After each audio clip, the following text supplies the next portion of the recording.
AI won't replace you, but someone using AI might. It's 2025. Everyone is using AI in their workflow. As a designer, it's your opportunity now to leverage LLMs in your workflow. That's why we at Design Originals Club recently hosted a live session called Building with AI, where we have four great designers demonstrating how they are using AI in their workflow, be it for creating live application, web apps, iOS apps, or using AI in their workflow for ideation, creating delightful UIs, etc. It was a great session. This has been fully recorded. We also did the question and answers in between, lot of insightful gems. So I hope this session brings you value as a designer and you are able to use AI in your workflow. Okay, let's dive deep into this right away.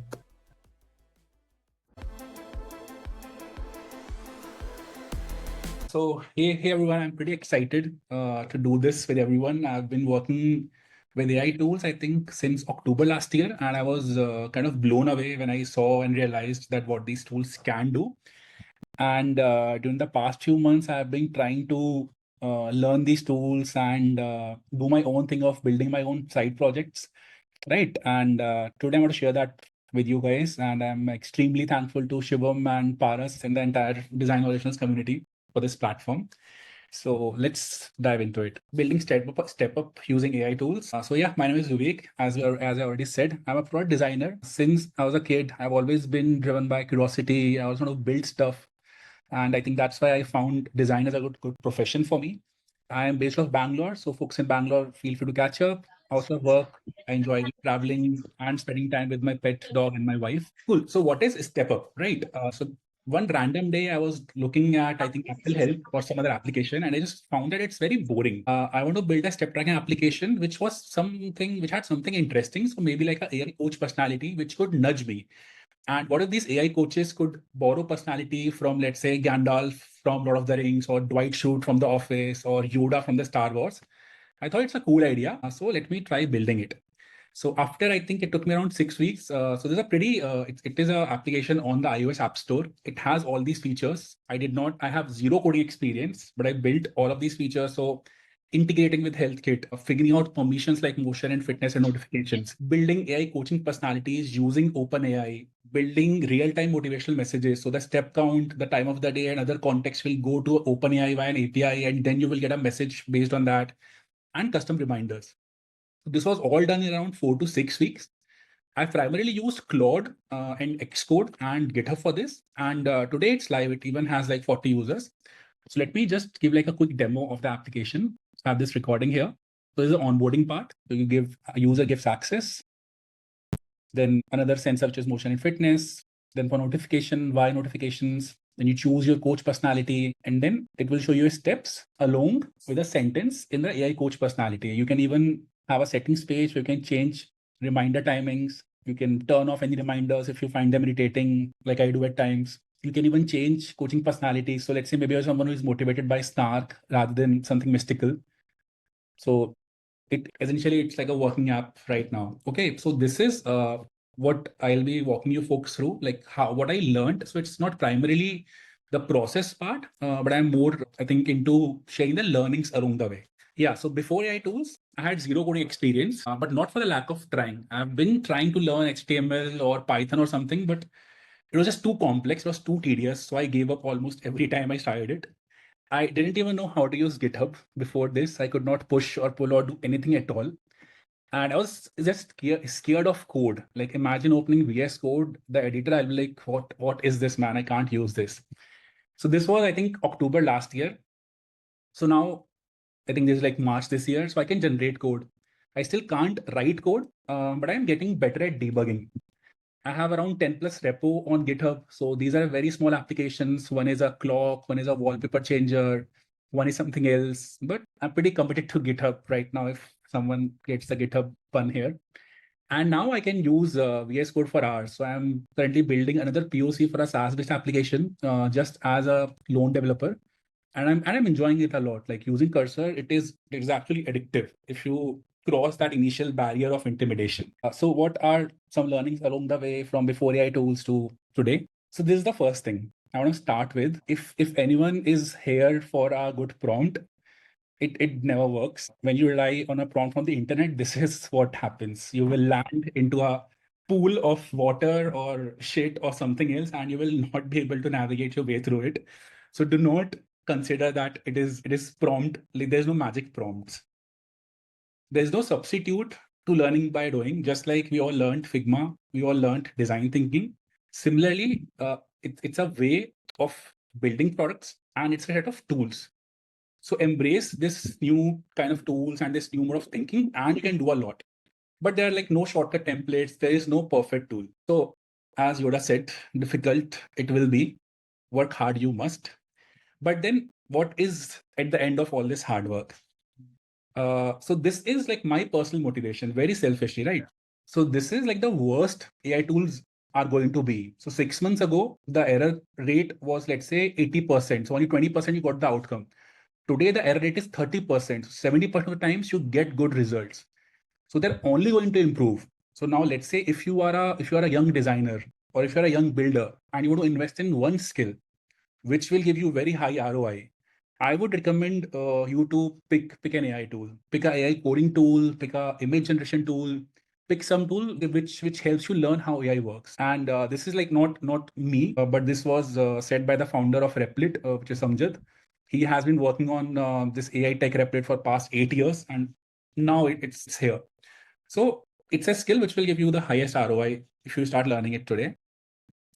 So this with this context, let's go into step up. Yeah, so this is my journey of prompting, and I'll just give you like some tips what I've learned. So when I started with like a very basic prompt. Like I was looking at this Claude or Cursor as a code generator.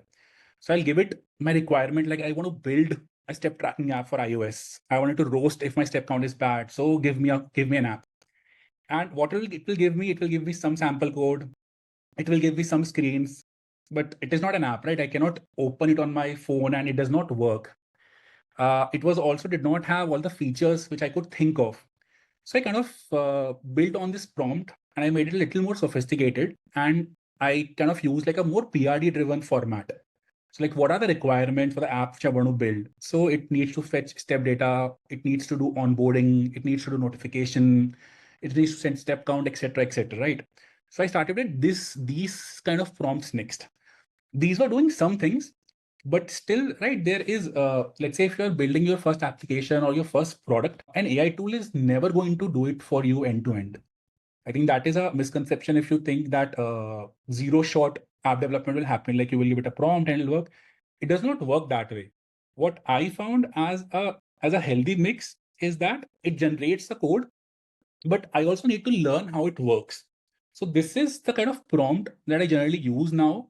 So it is more learning driven. So I'll start from, okay, first, like tell me step by step how I can build a step tracking app, right? So it will, for example, tell me like, okay, first you need to get health data, then you need to do this, then you need to set up your app structure, then you need to set up a local server, etc., etc. So just understanding how this entire development thing works, right? Also, I think maybe I can go to the next slide here that has some more context.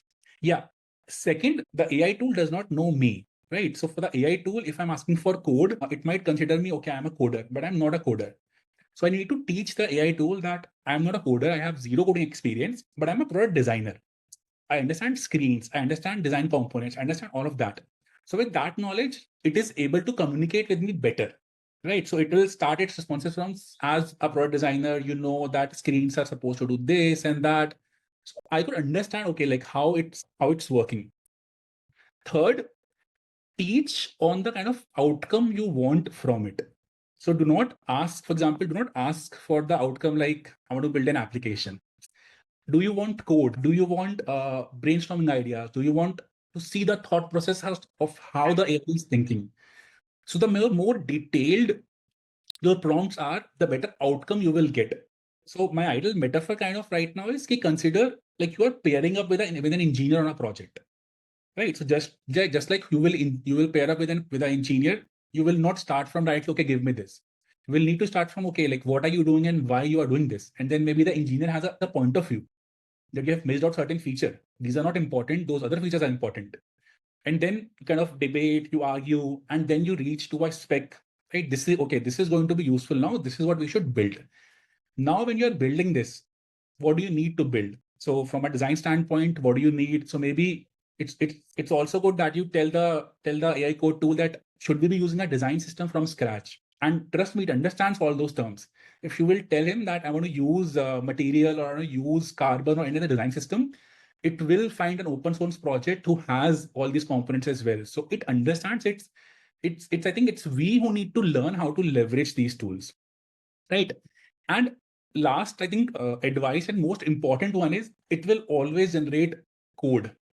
You tell him everything. You ask him, I want to go to watch a movie. I want to pet my dog. I want to do anything. It will say, okay, here's the code. But you don't want the code right away. You want it to understand your context, you want to understand your users, and then generate the code. And even before the code, there are like other aspects, right? Like just like for example, when we are thinking about design, there are like so many different layers. So you first understand your users, then you have entire design system component library, then you have screens, then you have flows. There's so many layers which we have learned over the years in design, but as a beginner, I had no experience. What are these layers when it comes to engineering? So first thing was I kind of took a step back. It's not a one-shot process. I am going to learn with the AI coding partner and I'm going to treat it similarly how I treat an engineer and a product manager. I'll give it context. I'll let it ask me questions. I'll let it improve the spec which I'm working on. Second one, and this was the most difficult part for me, is embracing the engineering mindset. At least that's how I consider it, right? So as a designer, I'll think of a project or a product in terms of a screen. So, okay, I want a screen and I need to show these things. But if let's say if engineering was working on this project, they will think in very different terms. They will think about, okay, does Apple even have the healthcare integration? Is it private data? Is it public data? Can we send it to OpenAI? Does OpenAI have an API? Will it store the data, or do we need to store the like tons and tons of things which I was not aware of, right? So what happened eventually? Like I built the version one of the application. It only had like 3 files. For example, on the right hand side, what you see right now, it I think has some 25 files. The V1 only had like 3 files, and each line had like some thousands lines of code. Each file had like some thousands lines of code, and it became unusable. So let's say if I want to add a new feature, the AI tool was not able to get the context because it says thousands of lines of code. If I want to debug it, even I could not understand like which code block I need to refer it to. So I had to then ask the AI tool, okay, like how do we structure this project? Like to me, it just looks like two screens, my steps and settings. But from a dev standpoint, is there a better structure to it? And that's where I started learning, okay, there are project structures. So you need to have your modules in one folder. You need to have your screens in one folder. So you need to have your services in one folder. You need to have your assets in one folder. Everything new to me. But for me to scale my application and to actually take it from an idea. So again, if you want to just build a prototype, like if you want to build a UI layer, all of this is not required. It can easily build a UI prototype for you without any of these details. But if you want to take the UI or a screen on an idea you have into an actual product, you will not be able to do it without these things, without understanding how engineering works. So Xcode project fucked up. No way for me to improve upon it or iterate upon it, right? So I had to entirely build it from scratch. I need to understand a lot of things. But now, as a designer, I find this extremely powerful, right? So let's say, for example, right now I'm working on a SaaS application POC, which is focused on analytics. And for this analytics application, I need to fetch data from Firebase, from Segment, from Snowflake, a lot of other data platforms, right? But now I need to answer the question, okay, which of these data platforms is used by majority of the market? Does this data platform have an API or not? So it just ensure that whatever pixels or whatever screens I'm building, they will see the light of the day. So it is helping me as a designer at my day job, and it is also helping me to build my own ideas. So these are like some of the things I love now. So I love inspect element. I love error logs. So now I understand like when someone gives us the feedback, oh, your error statement just reads an error has occurred. It does not give me the exact error statement. I understand their pain now, like how useful and like a proper log or a proper error message could be. So example, like just see this one example. This is like a very dumb version of me some 3 months ago, where I downloaded a log and I'm literally like asking Claude, like, is this even the right log? And then it went through, yes, the error shows the data dead request is missing. I don't know what this all is. Then it even spoke about the code block which had the error, and then it recommended me another code block which could fix the error. So I had to do some kind of debugging, but then I was able to fix the issue. So for example, now I just tell him, okay, this particular page shows this error, or this is the error which I'm getting when I click on this particular button. And it is amazing how good this tool is at debugging, because I don't understand any of these words, but this tool understands it just like anything. Like it is their native language, just like Hindi is my native language, their native language is code. So they understand it very fast. So if you start talking with an AI tool through error messages, through logs, through console, you will find that it speeds up your entire workflow a lot. So this is my second learning. Like when you're talking about engineering, just spend a little bit of time going inspect element, looking at the console, looking at error logs. You don't need to understand it. You just need to like learn, okay, where do I find these messages? What is the message? How do I copy and paste this? And let's say if it suggests me an alternative block, where do I copy and paste that code in my Xcode or in my VS Code, whatever tool I'm using now? And I think one of the last things which I've learned is that it is very, very amazing at things that we don't even know.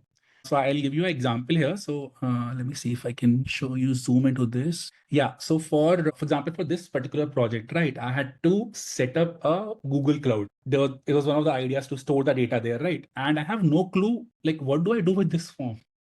How do I publish an app? What is a user type? What is the OAuth user case? So you can literally see the prompt I gave Claude. I see this. So what do I do with this? Right. So then it told me, okay, click on this button, do this, do this, do this, do this. And if I get stuck at any of these steps again, I would ask it, okay, I'm stuck at this step. Can you elaborate on this? And it literally gave me like such a detailed, such a pretty guide to walk through each of these steps that I was able to do it. So now I have accounts on cloud environments.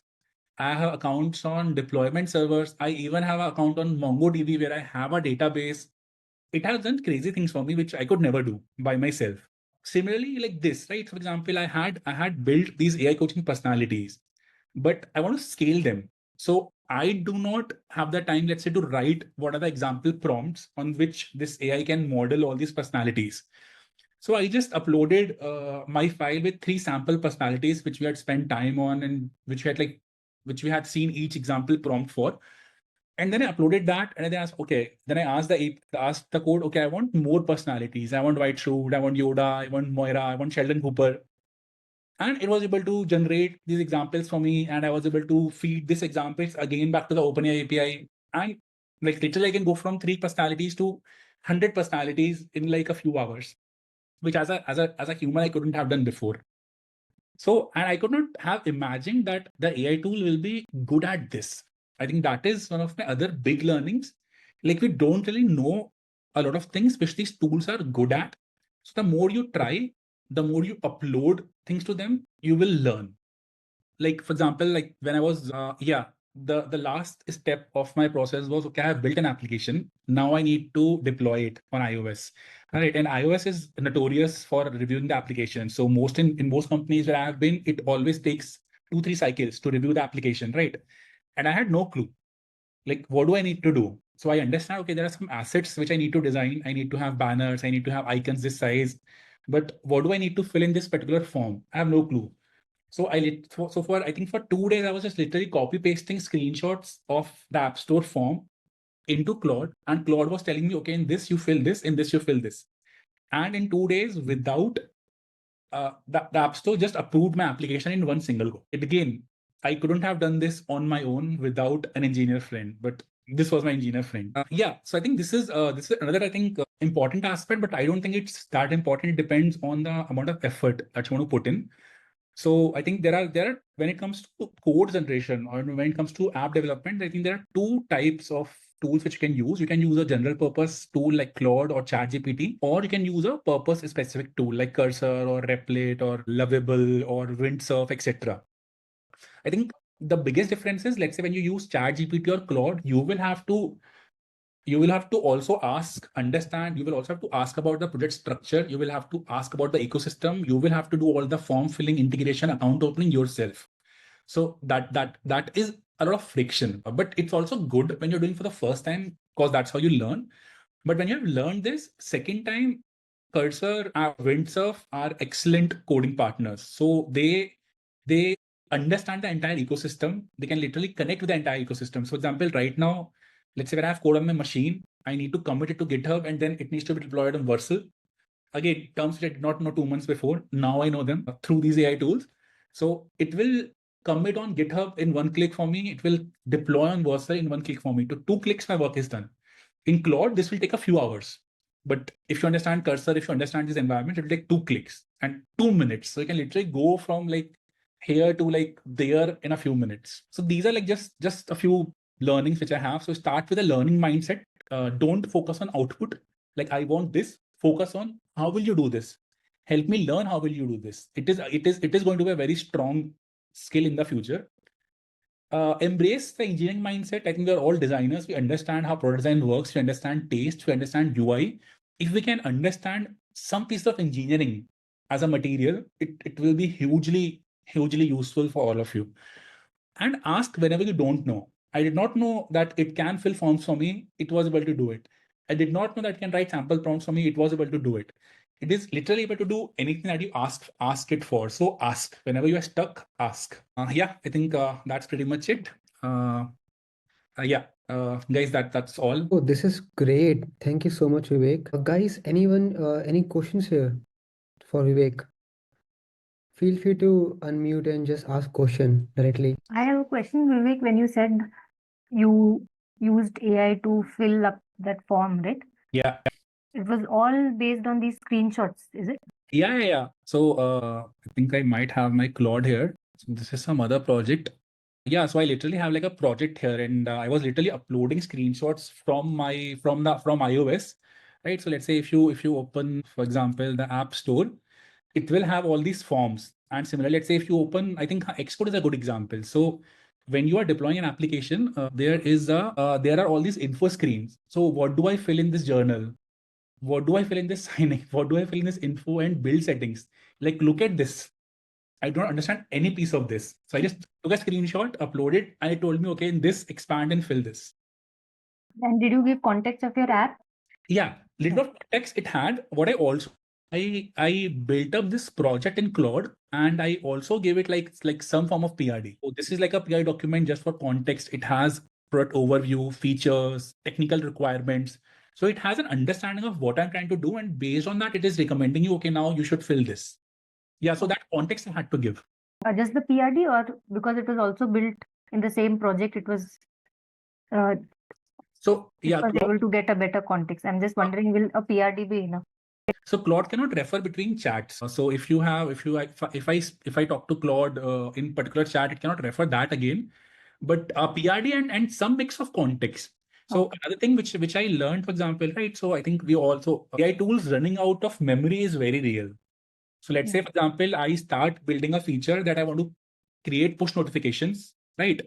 I'll keep on talking with it, and then after, let's say, the 20th or 30th message, it will start generating junk code because it has forgotten what has been happening so far. And that really happens. So what as a hack, what I've learned is that when I see that it is now giving me junk, I'll start a new chat. And this new chat, I'll give it some context of where we are right now. And then it will do that for me. In Cursor, it is even more interesting. So right now, for example, I'm using Cursor. So in Cursor, I do not even give it context. What I do is whenever I start a next chat, I think I just ask him, review what we have built so far. Let me test it, and then we'll proceed to next feature. So if you're using Cursor, this single prompt is amazing. So it will look at the entire code and then you build on top of it. I think V0 has a feature called fork, wherein when the memory overload happens, they push you to fork it into a new chat. Well, V0 is very user centered that way. These tools you have to like hack, but I think Amazing. Any other questions for Vivek? Can I ask one? Yeah, sure. Fast. Yeah.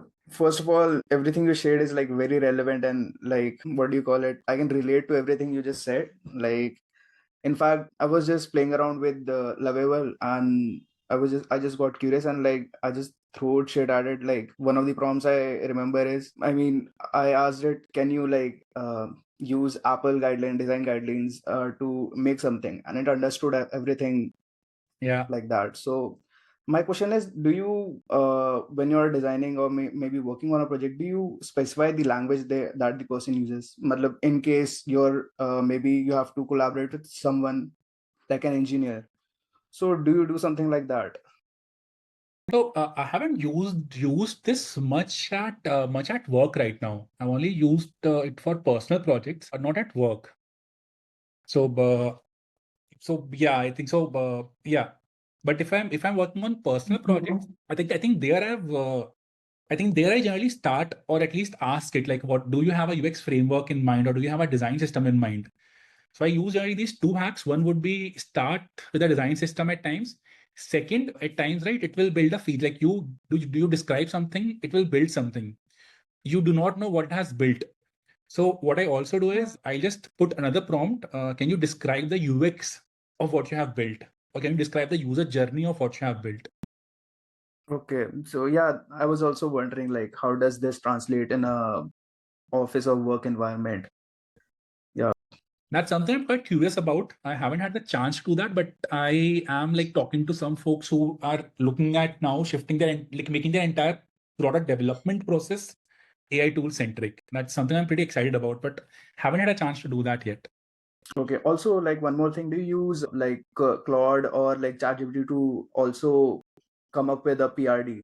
So I have premium subscriptions of Claude and Cursor right now. Okay. And I have been using Claude because I use it for a lot of other things also, like just discussing design questions. Like I have a separate project on Claude for analytics design. So I use Okay. Claude for a lot of things. Okay, so like, cause like one of the things that I do is I take a like whatever I'm referring to as a design. Let's say I'm working on a stopwatch. So Yeah. I'll take a screenshot from an Apple stopwatch and I put that into like, let's say, Lovable, and I ask it to recreate it pixel by pixel. And some of the times it gets everything like down to 80%. But small things like, let's say, the fonts, it can't like use whatever the SF Pro and all Hmm. what the Apple uses, and those are the things I feel like uh, very buggy and, I mean, difficult to achieve in some cases. So yeah, that was one of the reasons I wanted to ask, like, how do you come up with PRDs, and let's say context, how do you give it context in case of do you ask it for like relevant uh, I mean, to relate to the project that you're building? Yeah. So I think again there are two ways. I think what Priya was mentioning, right? V0. So V0, I think they even have an integration with Figma also. So in their paid tier, you can like literally just upload a Figma, and I think that is able to do like a very pixel perfect job. So if you have something in mind and you want to build that, I think then like V0 is very good. So I think look for tools who have an integration with Figma. The second route is you do not know, like you are not set on the outcome. You are kind of discovering, learning. You don't even have a PRD. You are kind of you are taking AI tool as a thought partner. And in that case, it does not, like, there is no pixels that it needs to match right now. And there it will get maybe 70 or 60%, like not even 80%, like 70% of what I'm expecting it to. But I think, yeah, for personal projects, for side projects, for MVP, I think that's a good quality bar. Okay, yeah, I mean, good to know. That was all from my side. Thank you. Great. I think we can thank you so much, Vivek. Loved it that how you built it and without even no coding experience. So now let's move to the next one. Priya. Priya, over to you. You can share your screen and start with your creation. So, hi guys, I'm Priya. This is related to a hackathon experience I had recently in February in my company called AI. I work as a design lead there. The hackathon challenge itself was about building something within these themes that they had given us, and it was a overnight 24-hour hackathon. Time being the essence, we knew that we had to quickly decide on a theme, understand the problem statement, bring the team together on, first of all, the deciding on the problem itself took a lot of time. And working as a team, everybody had different point of views, and coming to the solution, as we know, it becomes difficult, and with everybody's different point of view, right? So problem statement, decision on the problem statement took quite a lot of time, but finally we agreed on going with the theme for AI in product. I'll give some context about my project, which is Discovery X, we named it. Overall, Yellow.ai is a SaaS customer service platform where companies come wanting to know how to automate their support process. Many have used other tools, but our tool being in this field since 2017 and being considerably ahead than the other newer AI tools, we have been seeing a lot of them wanting to just see how they could basically automate and use our tool and what is it that we are providing. The problem is that it takes 12 weeks to onboard a new customer when they want to just try out our product and see what is the value seen, right? So the onboarding becomes very lengthy. Best case scenarios that we saw from our delivery team is that requirement gathering itself takes 3 to 4 weeks and development takes 6 to 8 weeks. So you can imagine that the manual effort of these calls and meetings, as we all know, it's very exhausting. Creating those use cases, scope definition, those take time. So it's a to and fro process of this onboarding, which is time taking overall. Our solution was to provide using AI, we wanted to make this process easier of discovery of the problem, or how the tool could help fasten the onboarding and making the setup easier. In my process, this is mostly to explain how my team, everybody having a different point of view, finally came together, and the design process that we generally use of scenario mapping or brainstorming and wireframes, that remain the same. So it's not that I, as a designer, could just jump into AI. I had to understand the problem statement and get the team together and then ideate and brainstorm over, okay, what the flow is going to be, and decide on that together. So approach which I take is this kind of a table wherein I do scenario mapping here. What are the top row that you see is the main step for that solution of the problem. In our case, it would be onboarding, then the AI setup. And how that AI setup would happen is, idea was to allow customers to, if they have been using any other customer support tool, mostly 80% are, so they would have past conversations between customers and their agents. So all we are asking them to do in our solution is to upload those past conversations. And then AI basically would help to tell the customers what is it that you can automate in our product, and it would be like a one-click setup which is done. So the value creation and understanding what the tool can do is much faster here. Earlier that we saw, it was taking 1 to 2 months. So now that entire process could be done in a one-click step. So as we see here, I focused on understanding from everybody's point of view, the PMs and the backend developers, the front end developers, everybody's point of view of how this flow should be, and if anyone has any concerns or better ideas or overall like a brainstorming things. As we see that this was all ideated together of what the flow is going to be, the setup part, the bulk past conversations upload. Mostly it would be bulk because it's not just going to be one or two. For AI to get a better context, it's always better to have like more number of conversations for it to be able to suggest better automation in our tool. Obviously, it would take time because it's a bulk upload. So how that experience would be. So if you see, every aspect of the flow is being charted here. And then in each step, we can see that there is a comment part, there's a question part, and then there are ideas. Comments being must have features it would have. Questions being any point where I'm confused or I have some questions which need to be confirmed from others. And ideas of how exactly we're going to, what that page essentially would have. So when we come to the insights part, we chatted out what exactly that page would have. When we click on view summary, what that page would have. And this was all ideated together. And this basically helped us as a team to get a brief idea of what this solution is going to be. And basically, instead of scattered ideas, we structured everything on PickJam. And then we just ensured there's a clear plan before jumping into design, as we all know, never works out and just pushes the timeline overall.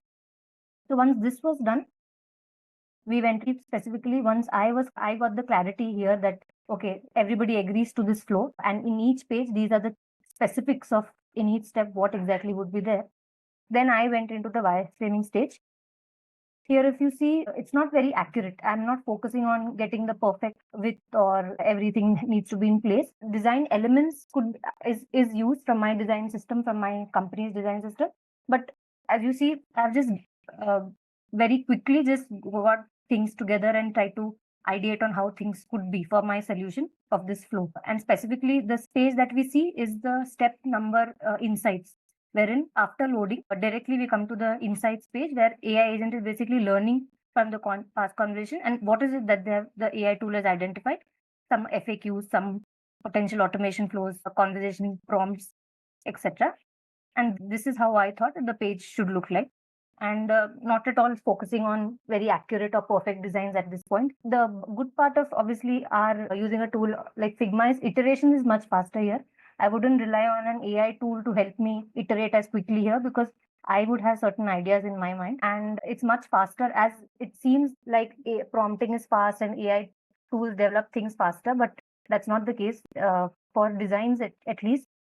It's always my personal experience is it's faster to do it on Figma just during the iterations phase because you want to see or you want to visualize maybe how things would be. And with AI, as fast as it seems, it's not very quick. It's lengthy and there's a lot of rework there. But on designing aspect, it's much better to do in Figma.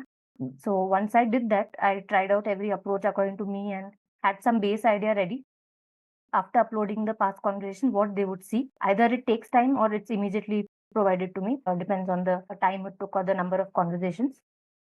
Then is when I went to V0 and it was very simple. The two prompts I would say essentially I gave was the first one being improved design of this page to follow Figma's website style.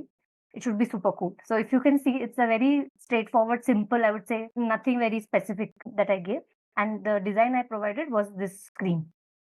From this screen, this is what the left side is what it was showing to me initially. This is what it got out from my designs. And I gave certain references to it as of Figma's website style because I had seen that there are micro interactions on the page. And overall, we know that Figma's official website is very cool. So that was my only context which I gave with this design which I when I uploaded. And then once this was created, I knew that, and if you see the screen, it's completely static, but it did a good job of getting my design in place on the UI on the React app. So it's good.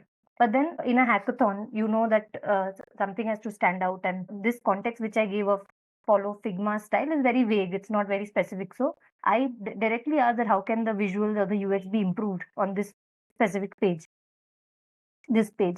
So from that one line, this is what I got next. Certain elements, if you see that when the page loads, these numbers are coming in, and then those are small little elements, and that was perfect for me for the hackathon's context, right? So here, because we had limited time, we had to quickly ideate, design, build a functional UI. So I would not be able to take a lot of time improving this to the most ideal or the best solution.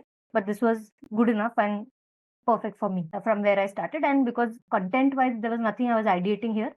That is all done in my stage of my scenario mapping and even the writing aspects of what exactly the feature should be called or potential automation flows. Can the writing be improved? Those were all things I was doing on GPT. So once the content and the writing was something I was very clear on and I was confident about, that's the only time when I went to the AI tool. Coming to the learnings I have had with building on V0 for this hackathon, as well as another feature which I've worked on my company, wherein we were doing usability testing and it was an end-to-end very complex and heavy application. What I have learned is always start with the human-led ideation and then use AI for refinement. AI tools can enhance design, but they shouldn't replace your thought process. Before using AI, it's always better to understand the user flow, break down key steps, and then sketch wireframes. Think of it like cooking a dish. If you throw random ingredients into a blender without a recipe, the outcome would be unpredictable. We won't know what's going to happen. So it's always better to plan your dish or pick the right ingredients, then use tools to speed up the process. Jumping straight into AI generated UIs often leads to unstructured layouts, unnecessary features, extra revisions, and overall the process will be much longer. Coming to the second point of don't continue if AI misunderstands. Restart or edit that conversation instead. With my personal experience, if your initial instruction was misunderstood, don't force AI to fix it in the next. It often leads to patchwork solution that takes more time to clean up. As an example, if I say if you're looking for an apartment, you ask an agent for a spacious 2 BHK, but then they show you like a small dark studio apartment. Instead of negotiating each and every element of what you didn't like, the location and this and that, it's always better to clarify the initial request from the beginning, and understand from then what exactly have they understood, and make sure the initial understanding is clear from both ends. It's just how communication works, right? Instead of going forward and getting into details, better to confirm the initial request clearly. Continuing with a flawed AI output is like adding a duct tape to a broken chair. It might work temporarily, but it's not a long-term fix. My personal experience has been if an instruction has not been understood and I go forward, it just gets worse and worse. But when I edit one instruction and make sure that that particular instruction, what I was expecting is clear, and then continue, it gave me much better results, and I was able to go step by step, and it did not break or just try to give patchy fixes. The last learning would be take it step by step. Giving AI a huge detailed PRD in one go, for me, it led to confusing outputs. And for me, it was harder to debug mistakes because there were too many instructions given at once. Breaking instructions into small manageable steps helped me to edit a certain instruction, make sure that from that instruction, whatever I've asked is clearly, I can see it in my solution. And then I go forward. Helped me particularly when I was building for this hackathon as well as my complex feature, which was an end-to-end product. And also, these three were my particular learnings which I've had till now, working on Versal V0. And at the end, also, we won second prize for a hackathon. So that was good overall.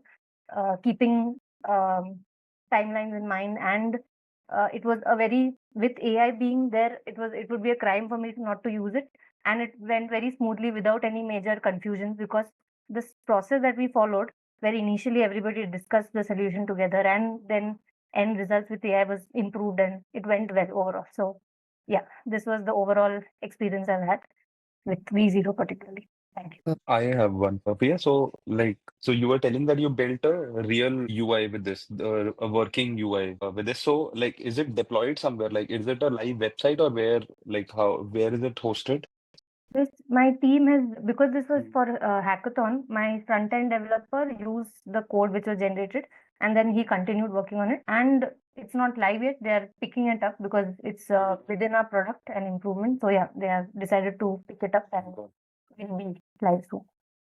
Got it. So basically, you made your Figma wireframe better with the AI tools first, and then you asked V0 to generate a code that the developer would be using. Like, am I getting it right? Yeah. The base was set. Got it. I got my improvements of micro interactions or certain visual improvements that could be done through V0.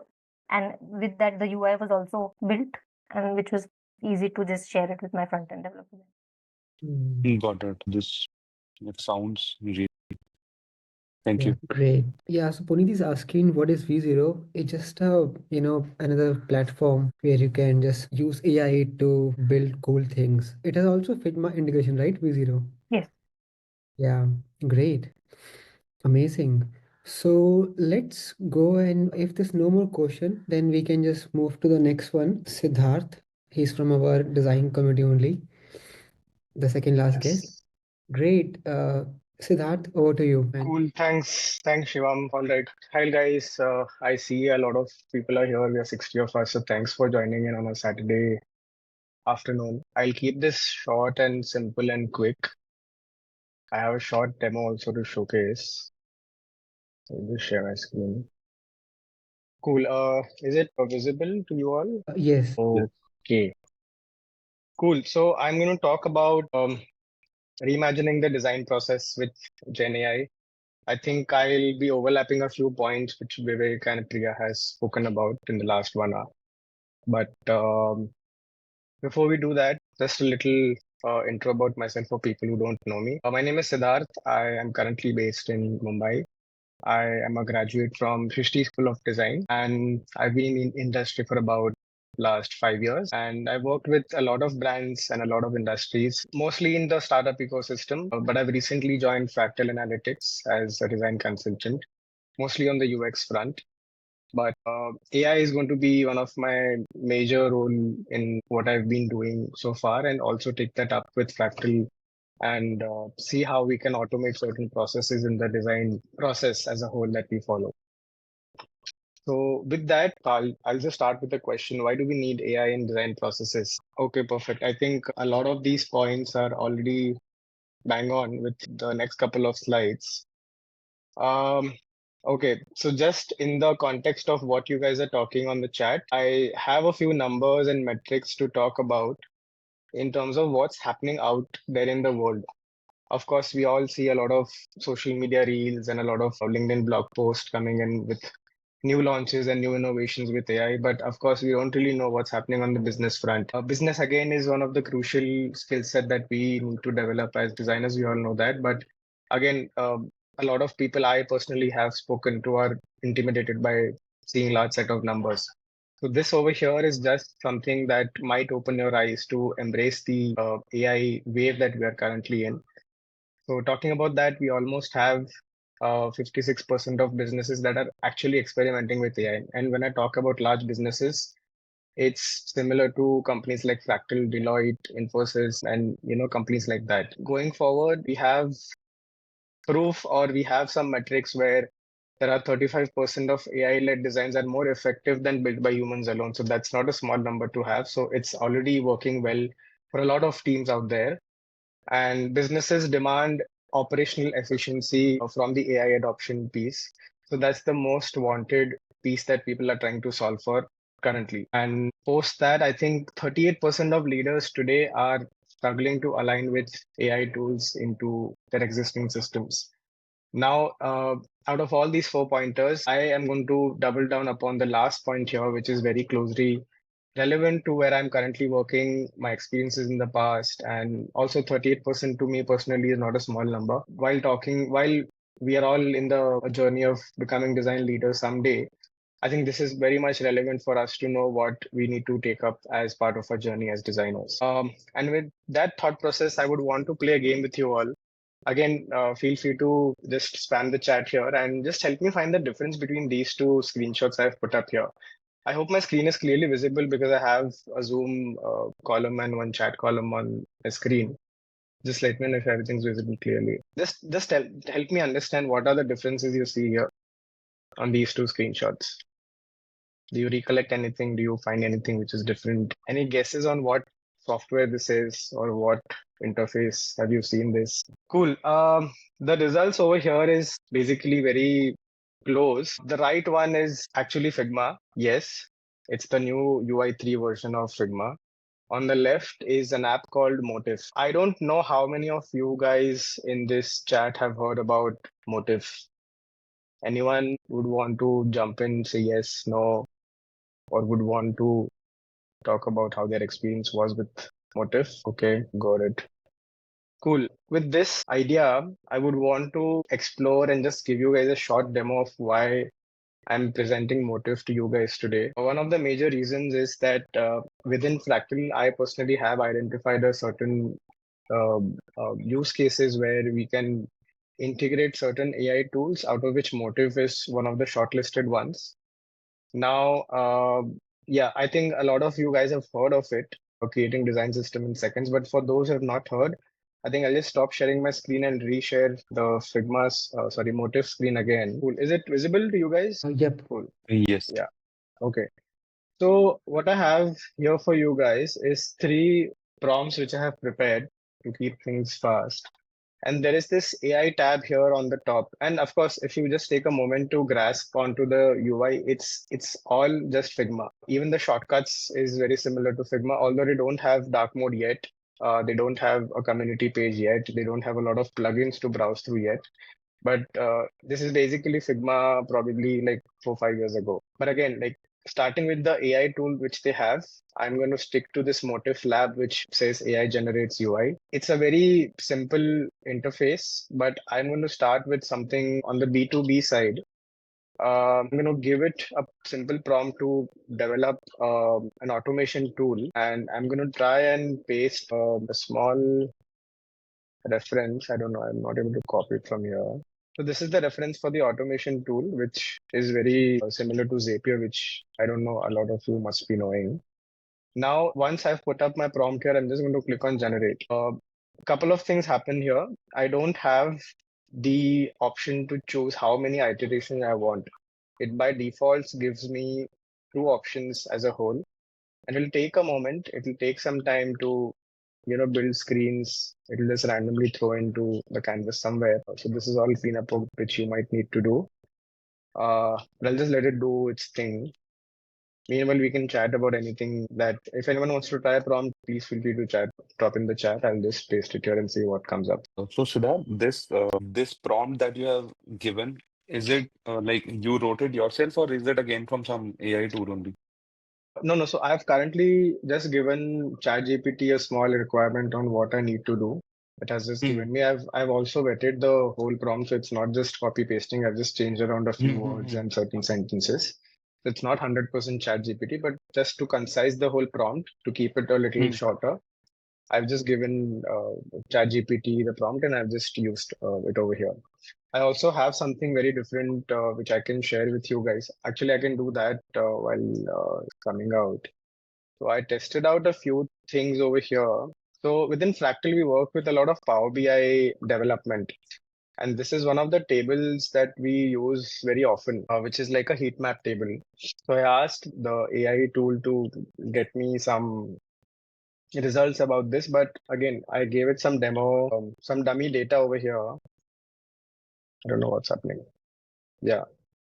I gave it some dummy data over here to just help me understand what are the CO2 emissions within the region of Mumbai. And you see, it's not close to what I wanted. This happened when I just gave it a prompt saying that I want a dashboard which has a heat map table, but it did not understand what a heat map table is. So I had to take up this screenshot, put the same prompt again, but instead refine this with ChatGPT a little bit and also give it an image as a reference to use. Now, again, whatever it does, it gave me two options, which is slightly close to what I wanted. But again, like some legibility issues are there, certain options over here, certain UI elements over here are broken. But again, it gave me something very close to what I wanted. So these are the couple of things I tested out before we sort of got onto the call. Okay, just going back. Okay, so this is what it gave us. You see how these spacing issues are coming in over here on the right. And it's not there on the right over here. So out of these two options, I personally can clearly choose like what's working out for me in the best way possible over here. For some reason, it also fetched certain functions of automations and what all things do I need in an automation tool. And it has just thrown me out over here. So the reason I am showcasing this to you is that a lot of times within Figma and within Claude, we have experimented like almost 15 to 20 plus tools in terms of which UI is being generated in the best way possible. I think Motif has given us exceptional results out of all. But the only challenge here is that I can't export this to Figma as a whole. Although I can export this to a sketch file, but not to a Figma file. The reason for that are many, but I do know a couple of them, which I'll get back to in a few moments. But I think this demo for now, I think I can pause here. Any questions, any thoughts, comments so far, which anyone wants to discuss before I proceed? Siddharth, I one think question here. Sorry. Yeah. no. So all these code that is generated is usable, that I agree. But when we design, right, don't you think the generated designs can be more templatized? So can you elaborate on the templatization bit? You can think of the same screen that you have created, right? It is more or less what we see usually. So that's what I meant as templatization. So almost all the UI might look more or less the same. Yeah, 100%. That's anyways happening today, right? It's if you take up any framework template or if you check out any portfolios out there, you can probably take a judgment that this might be made or built on Framer. So that templatization bit comes from the design system you have built. So it's in the B2B space, I think that is going to happen unless like there are certain tools like Attio, for an example. Attio is very good in terms of micro interactions the overall UI, the overall UX of it, because it's a large tool that they're following. They also have something similar going on with the templatization part you mentioned, but again, they are doing things differently with the same thing that other people are using. It's also depending on what kind of business you're catering to and what kind of problems you're solving with a particular feature. It also certainly depends on that. And of course, whatever I've built here so far is not the final piece. But the Understood. reason we are considering this here is to reverse engineer from here, to discard things from here on what we don't need now. And this Got it. has worked out. We have tested out on certain projects with the clients itself. Of course, we have not shown them that we have used AI to build the screen first and then, sort of removed and reiterated the whole thing. But this gave us a good start on what we don't want in our screens. Understood. Cool. Yeah. So Thank you. yeah. Thanks for asking. Anyone else? Anything else should we discuss? Siddharth, I think in the chat, Arun has a question. Okay. Yeah, Arun, honestly speaking, I have not tried the prototype feature on Motif yet. My focus right now, it's just considering Fractal's use case in my mind on how I can automate the UI design process. Also, coming back to certain features of Motif, there is a piece around design systems specifically, which I have not touched at all at this point. I don't know what this does. I've only considered AI generates UI and the AI magic box, which I'll come to in a bit. But for me right now, I think the only piece to solve for is to ideate faster and better on the UI piece, on the ideation part. Because a lot of times within Fractal also, the design leads are not sure like what are the UI designers doing when the discovery or the research is happening. Although it's a service-based industry, so they have to allocate UI designers since the beginning. But the first initial few weeks when the research is happening, the UI folks are just like, like on a backseat. So at that point of time, they don't know what to do. So in that consideration, I think this will help them at least get their hands dirty with a few AI tools and start understanding what other tools we can explore apart from Figma.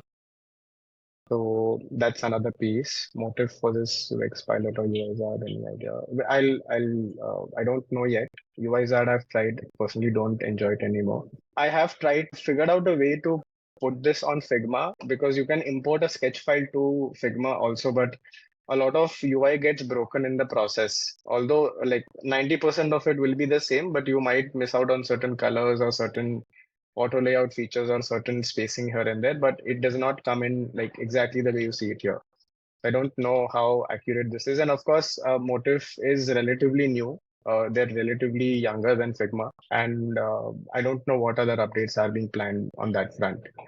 But okay, I can also test one mobile screen quickly. I have one over here, which is a simplified walking map for explorers. This was another piece I had tried out in a meetup recently where we built like a small navigation piece. So I think this was a little more contextual. Going back, yeah, so this was a prompt I wrote myself to just track rental apartments revenue for a user, which is probably running an Airbnb business. It did fetch certain images from where I'm not too sure. They have an Unsplash plugin, so I'm pretty sure it's from Unsplash. But if you see like UI, it's acceptable. If you ask me, it's a subjective opinion over here, but I think it's acceptable to start off with. And if you take this up and put it in V0 or maybe Lovable or any other platform, I think you can definitely work with a good looking product at an initial stage. So your MVP can definitely look much more refined and better in case if you are planning to start your own business and fetch for funding. So this tool can definitely fix a lot of things for you on that front. So yeah, I think I'll just wait for a couple more minutes to get this happen. And also this is limited to just 50 credits for Motif Lab. You'll have to buy the pro subscription once you have exhausted this. Yeah. And also this presentation you just saw, it's all on Motif. I've not touched Figma at all for this one. This is very cool, Siddharth. So your main use case is for making these SaaS UIs, right? Any other use case using Motif apart from UI? So, use case in terms of, so right now I'm just like taking baby steps with how I need to approach this tool because there are certain challenges which I can take up on a personal level, but I can't allow my company or like at Fractal, we can't take those use cases forward because we have certain barriers.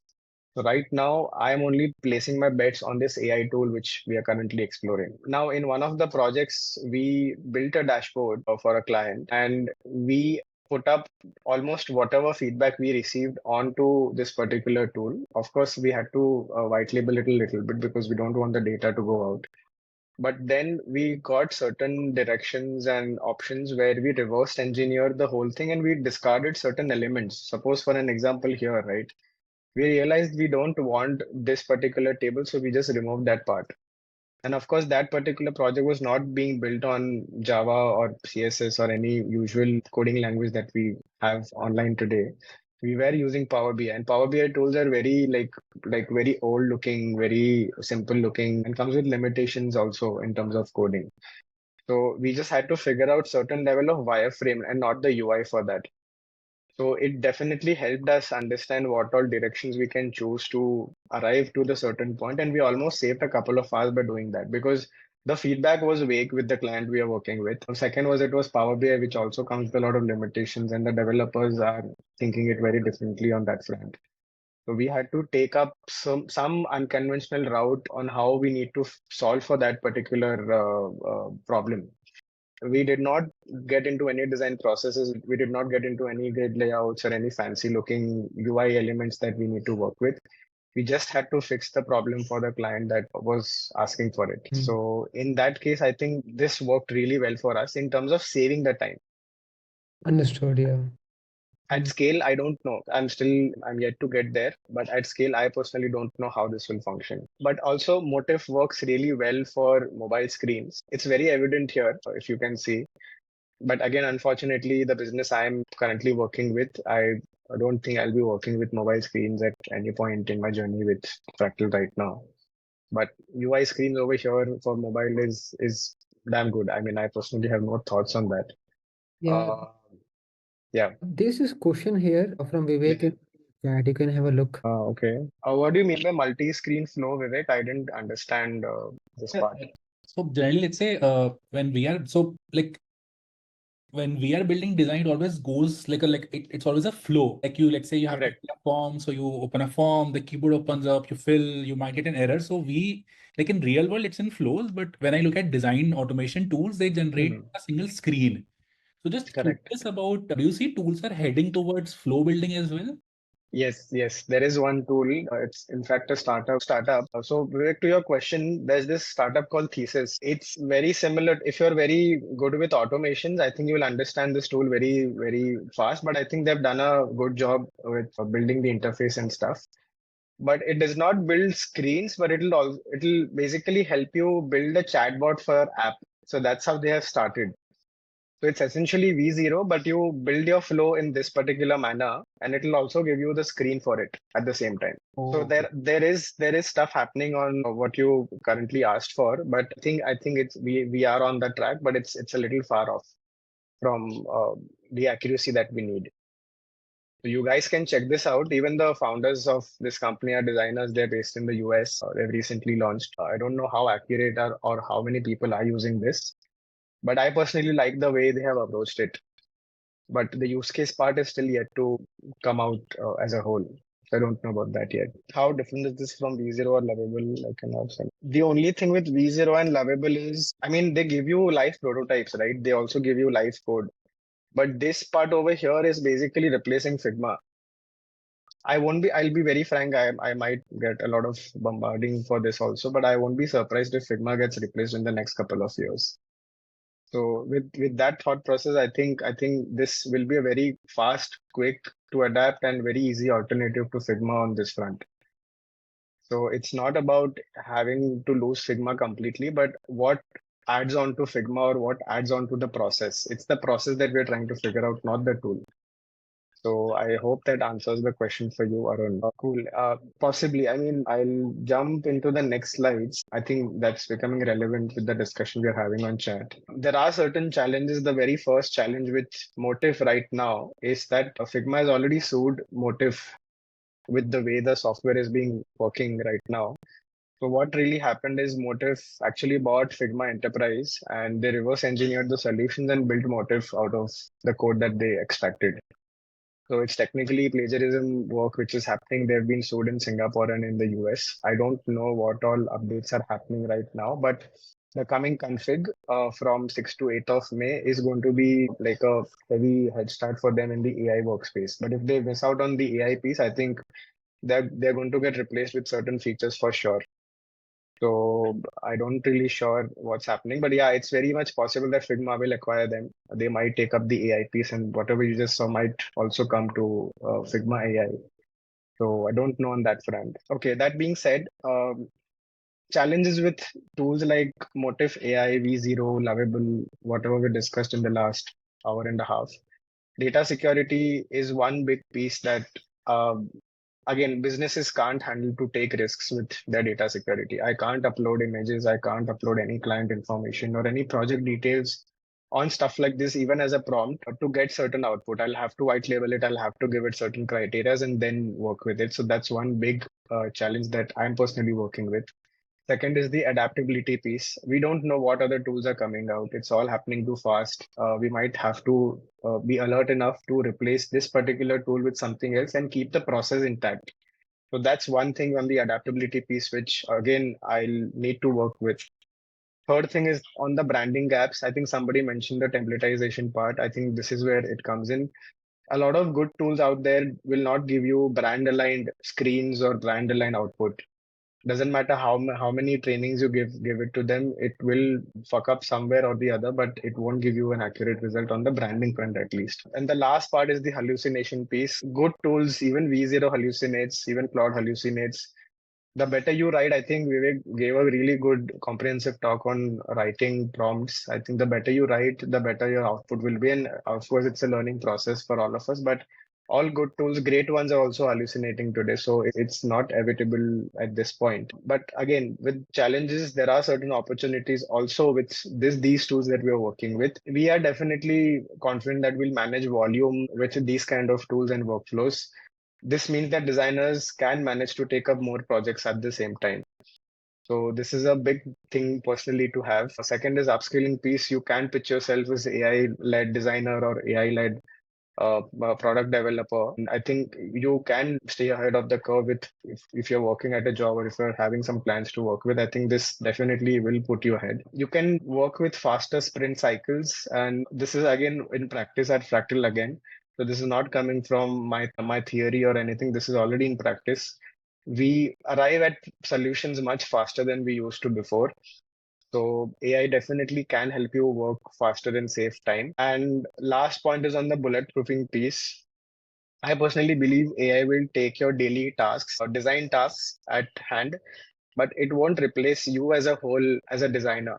Not yet, at least, not for the foreseeable future. I'm pretty confident on that part. But the tasks that you are doing on a daily basis at work, I think all of us need to take a closer look at that particular piece rather than just worrying about our jobs as a whole. So I think that's about it from my end. I am open for questions in case if anyone wants to have a chat on this front. Cool. I think that's about it.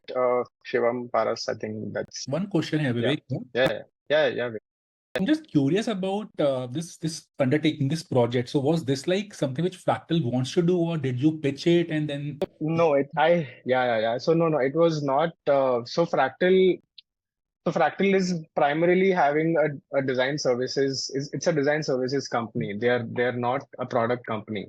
Although they do have a product vertical, they have certain AI products which they're building. They have all the infrastructure and tools to take AI as, like as a toolkit and proceed forward. But personally, I recently joined. I was slightly disappointed that nobody talks AI within the team.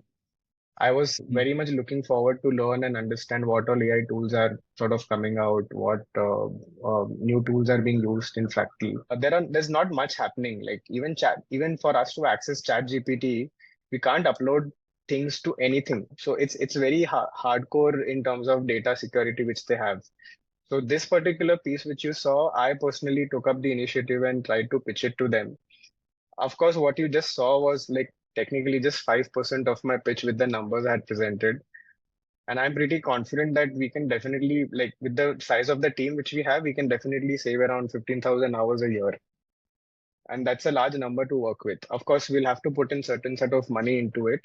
and we'll have to keep some room to replace certain tools of AI which might, come out later on. But with the variables given, I think the team definitely feels optimistic to function. But this was a personal project which I personally pitched. Of course, there's one more person with me who's working on this who has been in faculty for much longer than I have. So I needed somebody to just correct my approaches and validate certain ideas which I had. So yeah.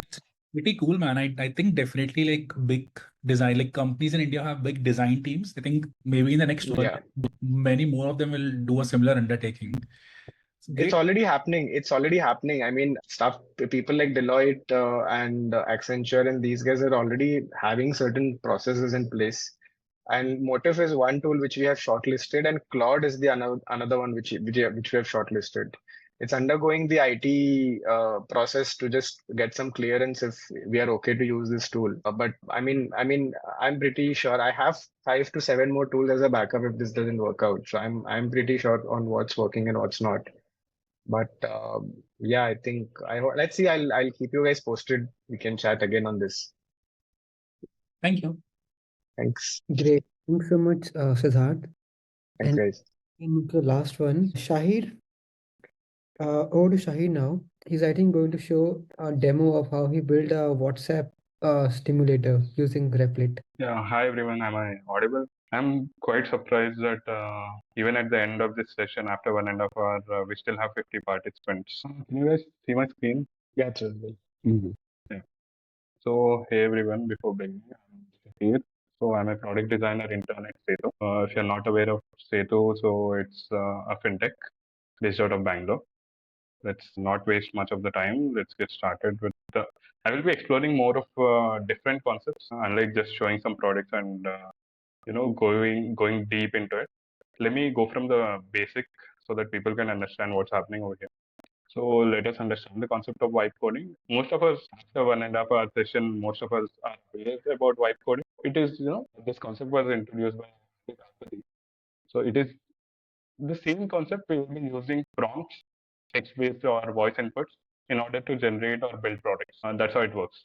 So in order to build products using vibe coding, we need to understand the scope of the project. Unless we understand the scope of the project, we are not going to understand what are the tools that we will be using. So what do I mean by scope of the project? Whether it is a tool or a large production scale application or whatever the size it might be. First, we need to understand that. Now, before getting ahead, I would like to discuss the concept of agent and agentless. So, in this entire session, most of us are using agentic tools, or whether it be Siddharth or Priya from Yellow. Anyway, most of us are using agentic tools, but Vivek somehow is using a mix of agent or agentless. Let me get clear about this. See, the thing is, ChatGPT, Claude, and few other tools like LLMs are agentless. What do I mean by agentless? When we give them a prompt, they just give us a static output, or just when we ask for a code, they can just give a size of code. But whereas agentic tools like Replit, when we ask them for something, they can build out the front end, back end, authentication service, database, and everything else that is required. So agent is like a friend who will be, helping in the entire development and design phase. So we kind of prefer agentic tools ahead. So if you're using the right tools, then we might be getting proper outputs.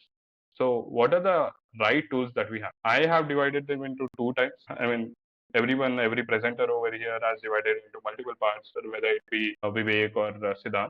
So I have divided it into two that are low-code tools and code-heavy tools. If you go into low-code tools, there are like front-end heavy tools as well as back-end heavy. What do I mean by this? We have front-end heavy, that is Bolt, and back-end heavy as Replit. Imagine you have to build just a screen, not much of the authentication service, not going into database storing information, login, sign up things. Then you go with tools like V0, Bolt, and stuff. But if you are really into low code but still back-end heavy tools, like you have to connect database or stuff, we go with tools like Replit. And if you go to another category, entirely different category of tools, we have ID-based tools. Vivek has shown Cursor. Also, might be familiar with Windsurf. Cursor, Windsurf, GitHub Copilot, that is what I use. And we have this Stray AI tool. I mean, if you are new, completely new, you don't want to buy some subscription. If you're okay with giving data to Chinese companies, I mean, just kidding. So you can just try out Tray. Tray is by the company named ByteDance. If you are aware about ByteDance, you know it is the one who has created TikTok. So Tray is also cool, completely cool. Okay. So I would suggest you to go with Tray. And if you want the cheap alternative but still works great, you go with GitHub Copilot. So there is a point to note. I don't remember. Some of you are, maybe Siddharth has been mentioning about this. So the point to note is building using AI. Okay, there is quite a bit of problem building using AI. Even the head of design at Setu was mentioning to me that there are two different things: building something out of thin air and building something with design in hand are entirely different things. I mean, imagine you are working at a company and they have their own entire design system, and you have to build a product using that design system. It is going to be very difficult as well as different than building something randomly out of just simple prompts. I mean, soon as you try and as you iterate, you will be understanding what really is the difference. I mean, most of the AI tools that we are using today just use and components, that is an open source library of React.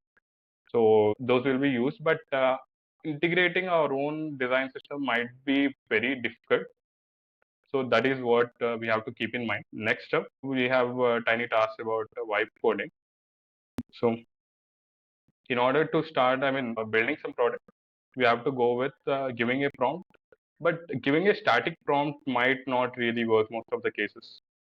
And there is this funny thing going on. Few companies, few stealth startups or few companies are hiring people by keeping a communication round. Earlier, the communication round was for, communicating between developer designer.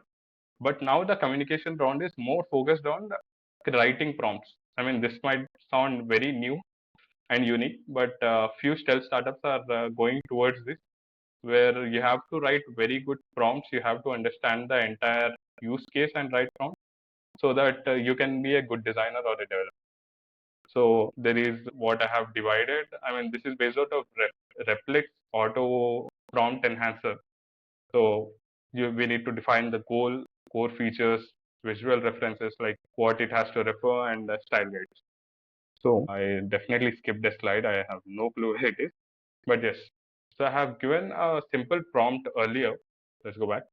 I have given a simple prompt earlier to Replit in order to create a Kanban board, like a Jira board kind of UI. And I have asked it to refine it. Depending upon it, it has given this output. And maybe we don't have enough time to go and dig deep into that, but I can show you the output that it has given. This is a very basic output, I can say, but we might try to fix it. If we have enough time at the end, we might try to fix it. So let's get forward. See, using AI is not as easy as you think. I mean, all the four presenters might have shown you how we are using AI for either hackathon or building a product, B2B, B2C, or personal products, app to deploy on App Store or whatever. But there are few limitations that I can say. The first one being patience. AI requires a lot of patience.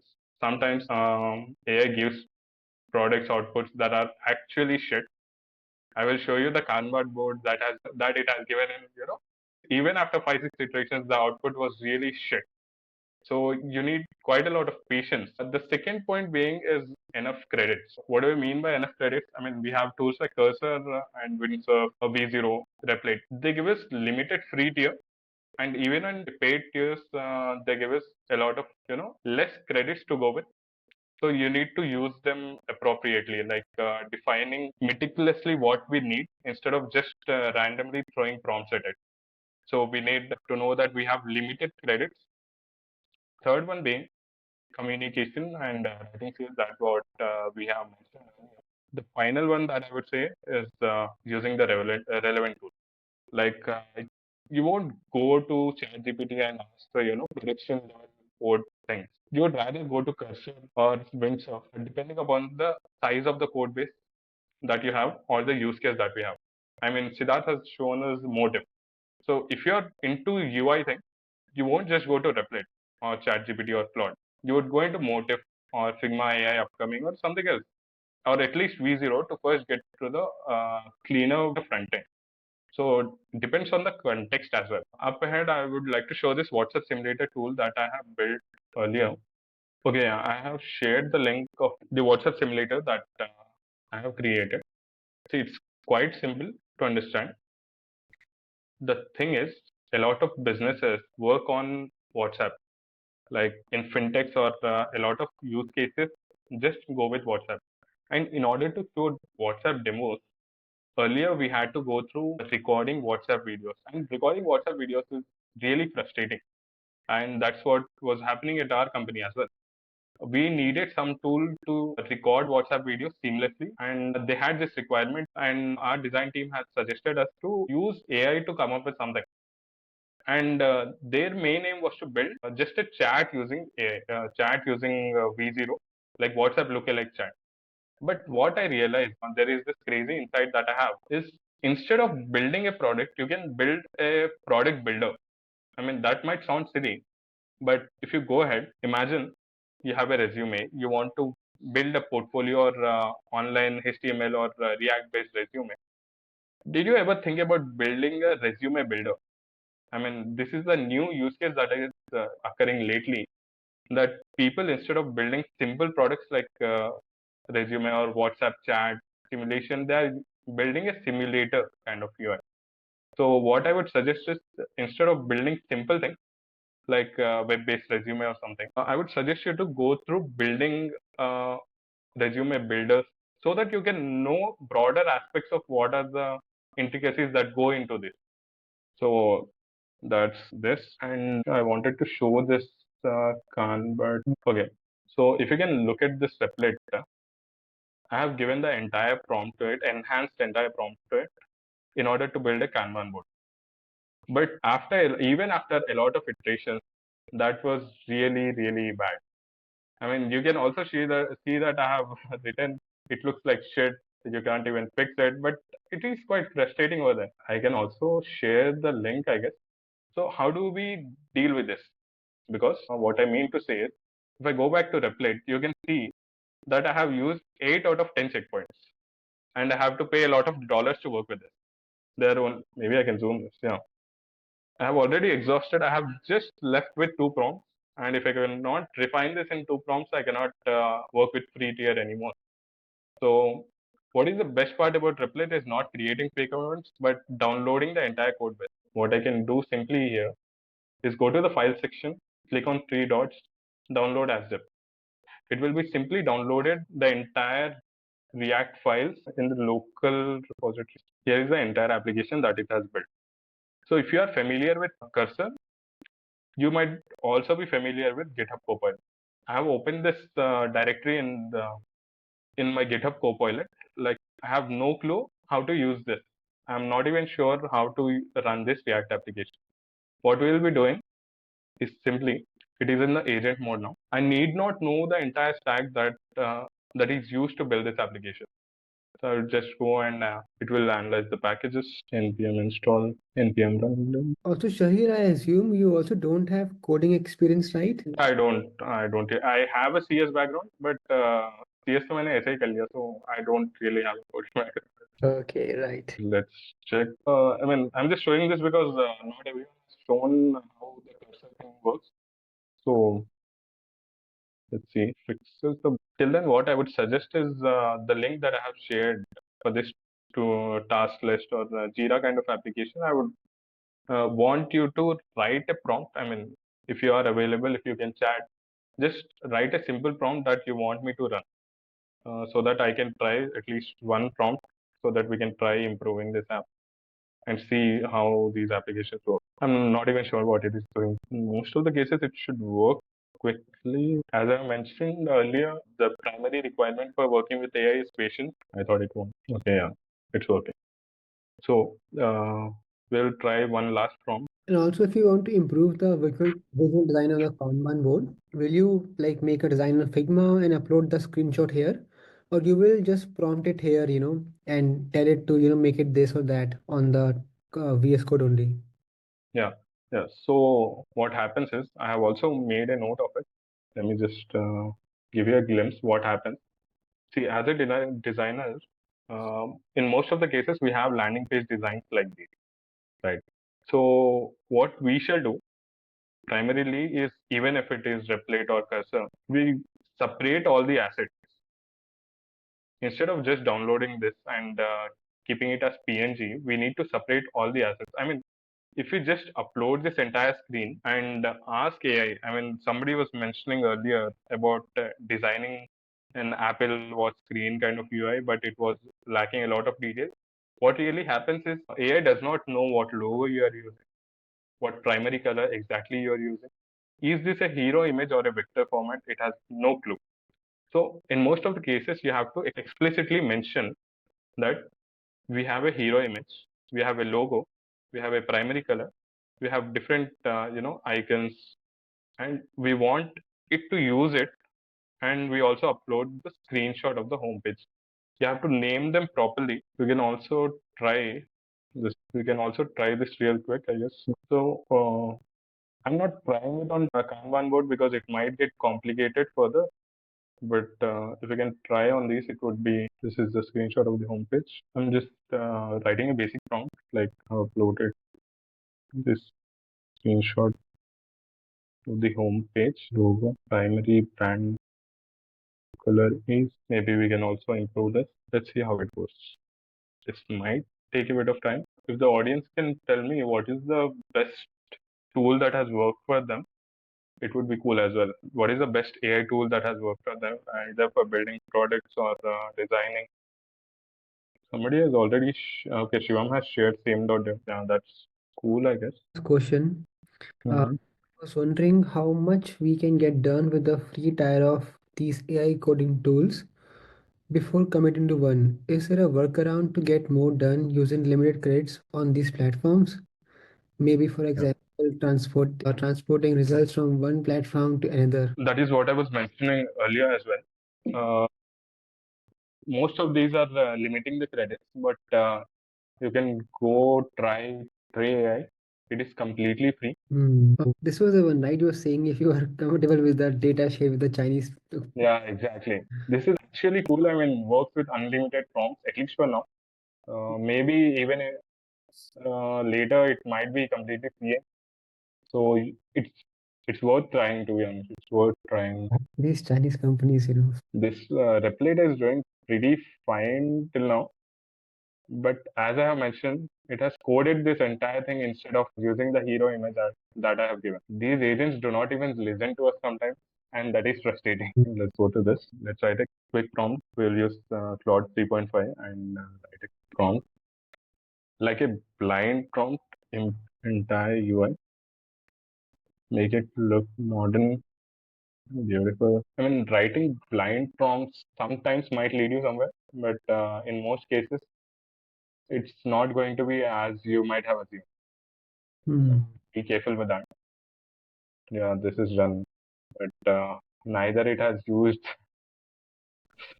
the image that I've given nor the logo. Sometimes it happens with template when you give your logo and images at the first go, it won't work.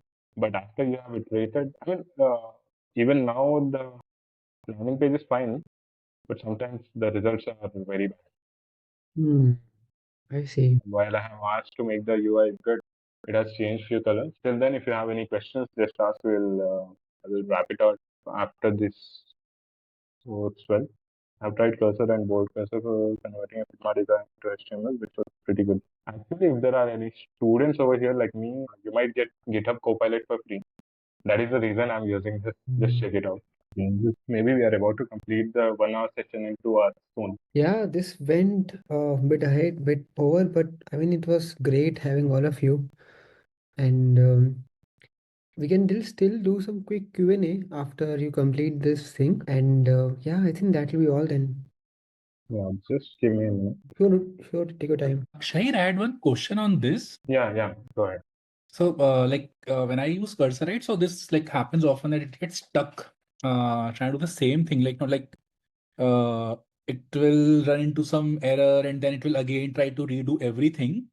So is GitHub Copilot also like I find very brute force. Like it will try to do the same three things again.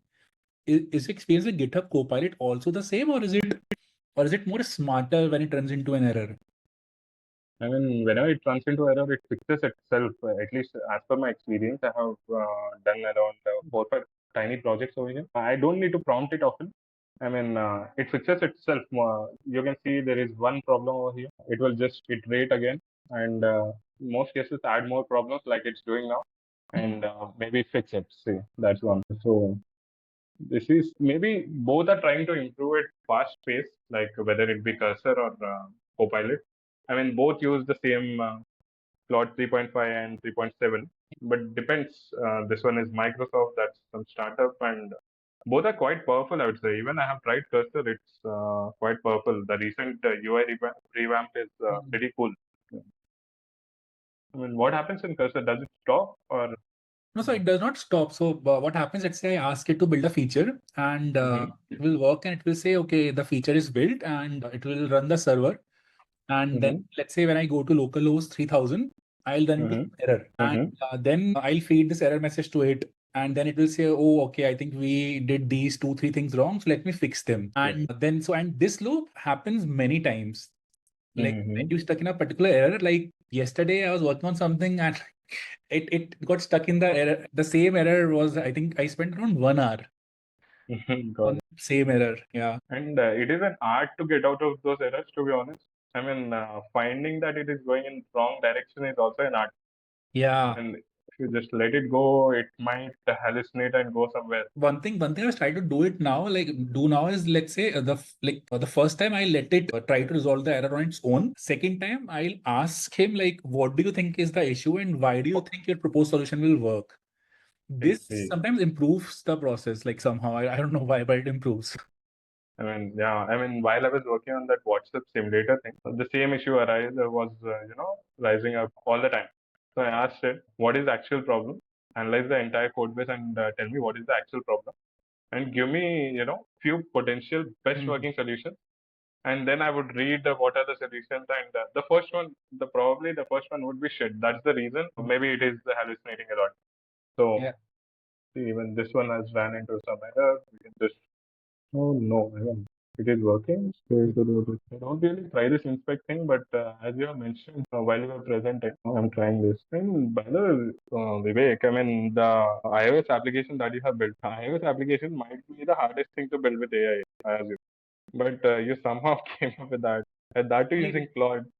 It's easier. So I tried the same on Android. I think just the Apple ecosystem makes it easy. And second, Swift is much more easier than working with Android. Hello, I'm audible. I have a question actually. Go ahead. Yeah. Being a designer, okay, being a product designer or a UI or UX designer, our task is used to create a screen. What I mean by that, like we used to get a problem statement from our CEOs, CTOs, especially co-founders. Okay, it is depend upon the company to company. Yeah. So what I feel like more or less here, instead of solving a problem, we are focusing on a code side wala problem. So I have just a question. Like this is something which where the developer need to look for. Why being a designer? Why like we are focusing so much on a code or converting those design into a code. Like I'm just curious about to know that. Yes, I hope I totally understand. Yeah, I totally understand with this. I mean, see, most of the people in this club, not only in this club, but most of the people want to build products. I mean, we all are designers. We all primarily build screens, but not just build a screen. We are all trying to build some products, whether it be startup or tiny tools that can help in our daily life.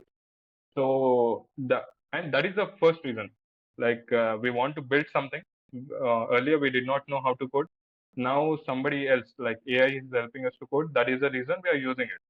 That is the primary reason. The secondary reason is companies, startups especially, want us to be a generalist. Like they want us to know how AI works. I mean, not necessarily the code part, but maybe the motive design tool that you might have looked earlier.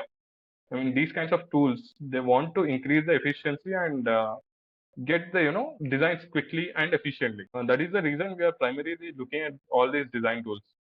And maybe in few startups, if you do have a CS background, they encourage you to not just work with design but also code. but entirely depends on company to company. Yeah, that's my opinion. Anyone else wants to share this opinion, they might. Actually, Munir, even I can help you answer this. So I work at Make My Trip. So right now, I will give you a real example of how I used AI once. It was for a small piece of code, but again, I can tell you that. So there was one animation which had actually three states. Like one, when it was fetching the transaction status, then like if it was a success or not, and then third was redirecting the user. So basically, the animation had three steps. So like when I gave it to the developer, they were actually finding it a bit difficult to implement in the first place, given the timeline and all. So I actually used an AI tool like to make the whole JS of that animation, and then I actually gave it to the developer, and they implemented it really fast. I'm not sure if that answers your question. Like if you were. No, that helps actually. The reason being why I'm asking, I'm from a CS background only. Okay, into a designer. So what happened now? Like I myself, I have tried a lot by using a AI, working in a HDFC bank. Okay, so what happened whenever I go to the developer to hand over, when I try to explain them, boss, these are the design, and with the help of these are the code. So more or less, what I feel like they know more than us. Because that tech lead is used to say that boss, Munir, I know, yeah, these are the things which is already available and we are using them, and some of the time they used to say that they have a restriction, so they cannot use those AI code, or they cannot put those design into the AI. So more or less, what do you mean by that? Those tech leads, they are, what I have understood is like they are much more code better than a designer. So somehow what I feel like, being a designer, if you can focus on the how to solve them, especially in case of an MNC. I'm not talking about the when we are building any product, or in case of any startup. But more or less, while working in a MNC, what I have feel like, those tech leads are they are not ready to implement your thought, while saying that these are the AI tools are available from where you can get the code very easily. So it will help us to build the product, or make those screens go live.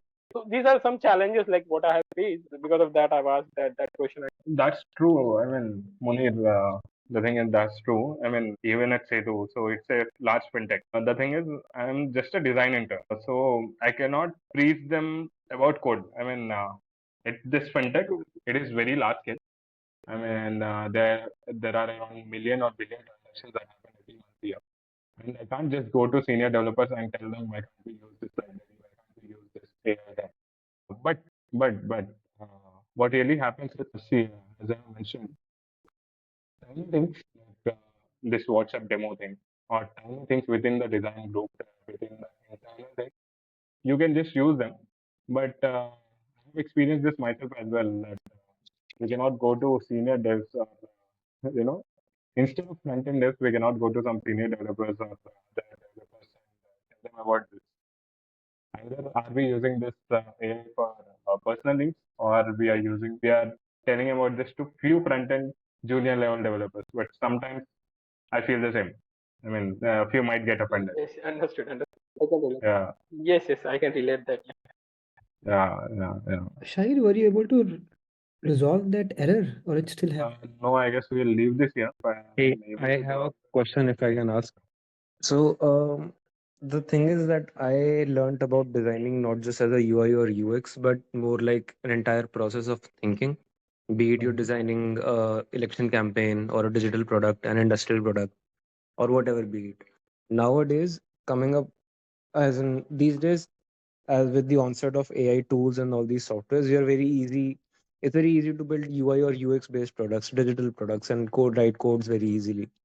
But there is still a lot of gap, I believe, that caters to this entire design process. That you do some user research, that can some sort of AI that can help me just structure my process, maybe add some project management type of touch to it. Along with that, then the different stages that you go through the design process, like user interviews, ANSOF analysis, Boston matrix, pestle analysis, and all of that. So are you guys anywhere aware of such AI tools that not just work on giving a UI or UX based output, but more like that sort of make you more like a product owner and you can start from the conceptualization till the final delivery, because what we're talking right now is the last part of the that process. So can someone give me the some take on it? Hello? Yes. Yeah, Lakshmi. Yes, yes. Yeah, was I not audible? No, you actually, I was going to say something. So, Lakshmi, if I'm not getting you wrong, you're just asking like if we use these AI tools and everything, we just get closer to the output. Is that what you mean? I am saying that, let's say you have an idea in your mind. Let's say you are Hmm. starting up a startup of your own, and the Hmm. end product to make money is the final product that you will have. But to get to that Hmm. product, there is this entire design process, right?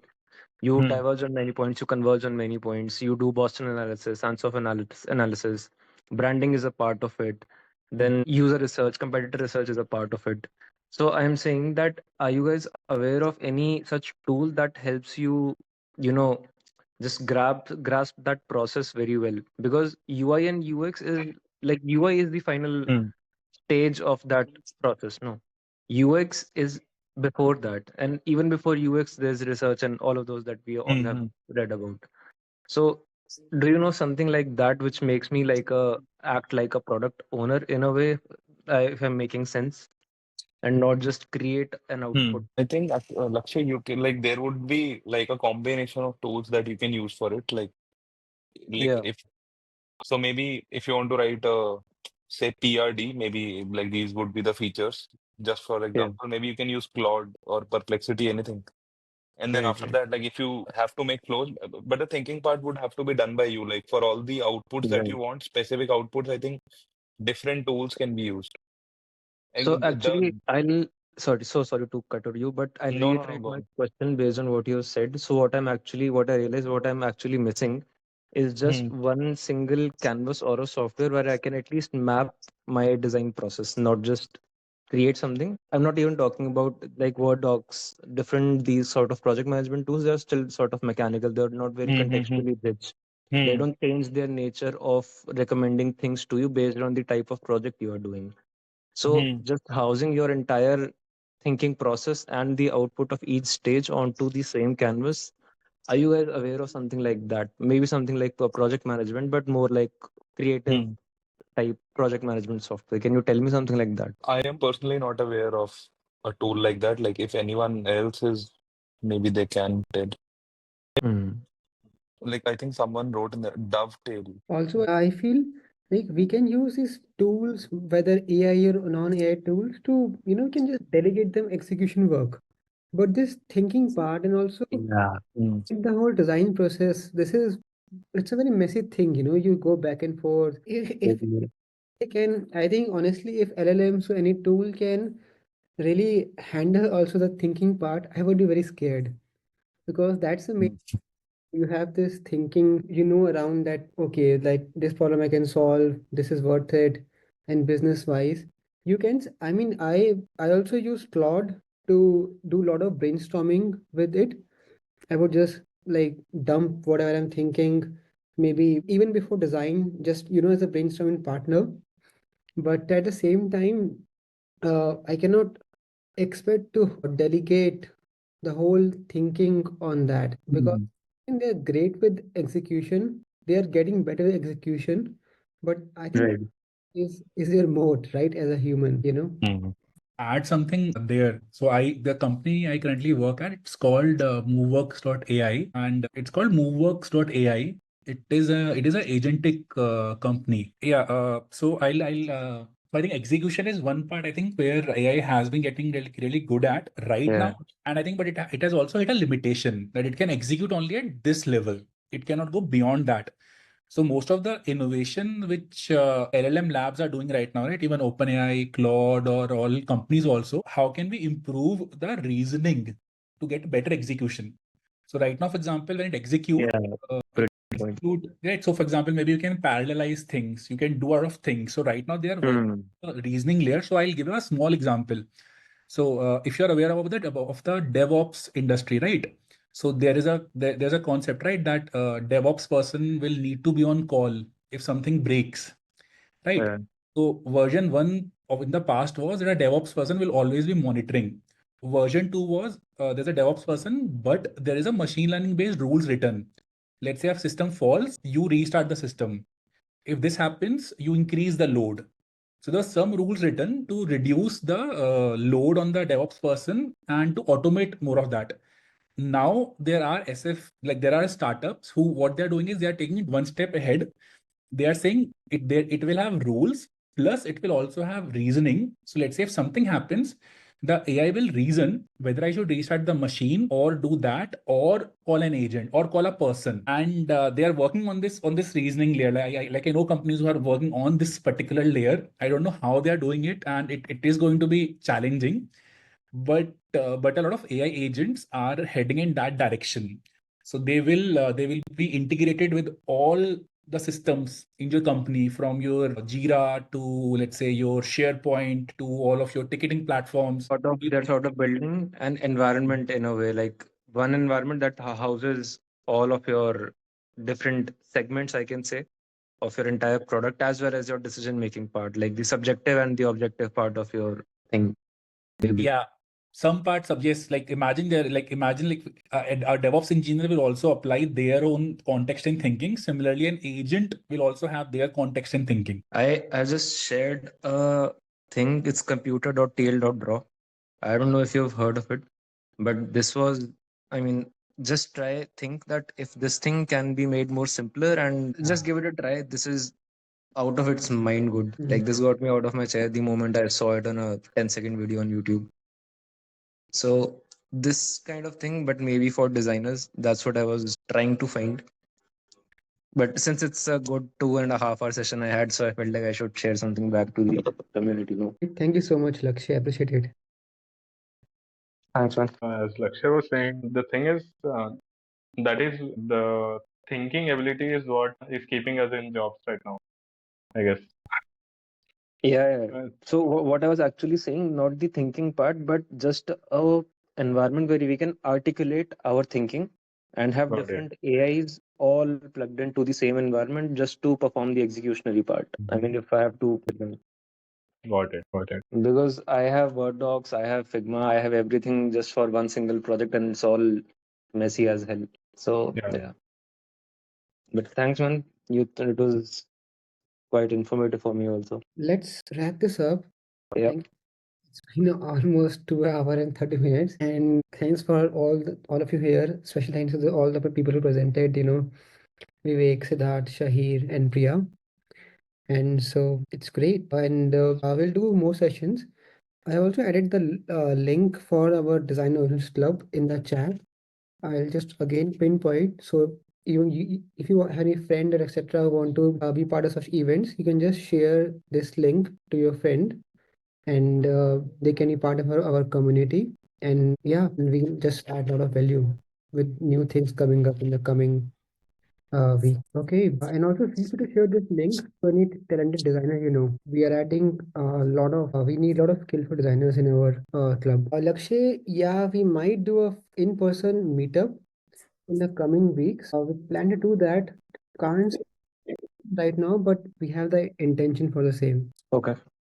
If anyone also want to, volunteer for meetup in Delhi, etc., feel free to just send a DM, and we'll just let you know, if we do that in the coming time. Great.